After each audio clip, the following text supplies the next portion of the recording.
अरे भाग्यवान, मेरे जूते कहाँ रखे हैं? मुझे बाहर जाने में देर हो रही है। तभी मालती कमरे में आती है। ये रहे आपकी जूते। मैं इन्हें साफ करने के लिए ले गई थी। अरे वाह, तुम कितनी समझदार हो। मेरे बिना कुछ कहे ही सारे काम कर देती हो। तभी मालती झिझकते हुए रमेश से कहती है, सुनिए जी, आपसे एक बात कहूँ, बुरा तो नहीं मानेंगे ना? अरे नहीं नहीं, बेफिक्र होकर कहो। शादी से पहले मैं अपने मायके में नौकरी करती थी। मैं चाहती हूँ कि अब मैं... लेकिन तुम्हें एक बात बता दूं, हमारे खानदान में आज तक कभी किसी औरत ने नौकरी नहीं की। फिर भी एक बार तुम माँ से पूछ कर देखो, अगर वो तुम्हें नौकरी करने की इजाजत दे देती है तो अच्छी बात है। रमेश वहाँ से चला जाता है। फिर उसी शाम मालती अपनी सास के पैर दबा रही होती है। तभी उसकी सास मालती से कहती है, अरे क्या बात है बहू, आज तो ठीक तरह से मेरे पैर क्यों रही हो? माँ जी, अगर आप बुरा न माने तो मैं नौकरी करना चाहती हूँ। घर के काम करने के बाद मेरे पास काफी वक्त बच जाता है। मालती की ये बात सुनकर उसकी सास गुस्से में कहती है, अरे बहू, तेरी तबीयत तो ठीक है ना? आज ये कैसी बहकी बातें कर रही है? भला हमारे खानदान में आज तक कभी किसी औरत ने नौकरी की है जो तू नौकरी करने की बात कर रही है, हैं? अरे बहू, तू क्या रिश्तेदारी में हमारी नाक कटाना चाहती है? जितना जल्दी हो सके अपने दिमाग से नौकरी का भूत उतार दे।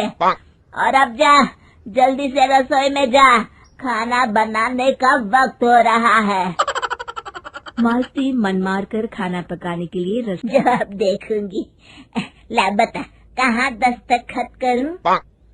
तभी मालती चाय लेकर वहाँ आ जाती है और अपनी सास को बिना कागजातों को पढ़े इस तरह लापरवाही से दस्तखत करते हुए देखकर हैरान रह जाती है।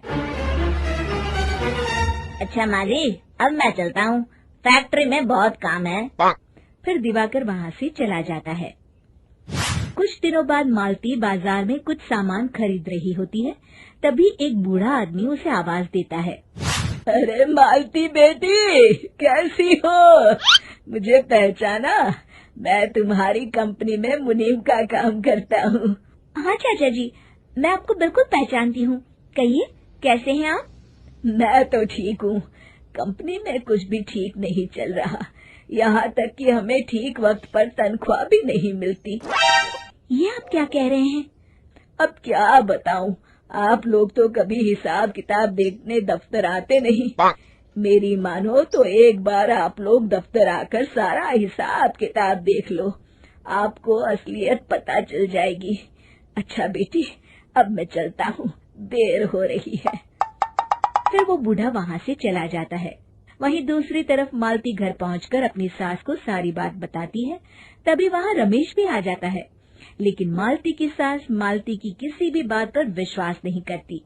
तभी रमेश कहता है, अरे माँ, बिना आग के कभी धुआं नहीं उठता। जब मालती इतना कह रही है तो हमें एक बार दफ्तर चलकर देख लेना चाहिए। वैसे भी हम लोग काफी दिन से अपने दफ्तर नहीं गए हैं। इस तरह किसी एक आदमी के भरोसे काम छोड़ना मुझे भी ठीक नहीं लगता। अगले दिन वे सभी अपने दफ्तर पहुँचते हैं और सीधे दिवाकर के कैबिन में जाते हैं।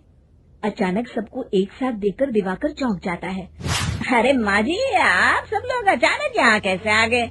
अगर कुछ काम था तो मुझे एक फोन कर दिया होता, मैं आपके घर आ जाता। तभी मालती की सास कहती है, अरे दिवाकर बेटा, आज मैं हिसाब देखने दफ्तर आई हूँ, जरा मुझे पिछले 6 महीनों का हिसाब दिखाना तो बेटा। दिवाकर घबराते हुए हिसाब की फाइल मालती की सास को देता है। मालती की सास फाइल लेकर मालती को देती है और कहती है, ले बहू, देख ले हिसाब। मालती फाइल को बड़े गौर से देखती है और अगले ही पल उसे सारी गड़बड़ी समझ में आ जाती है।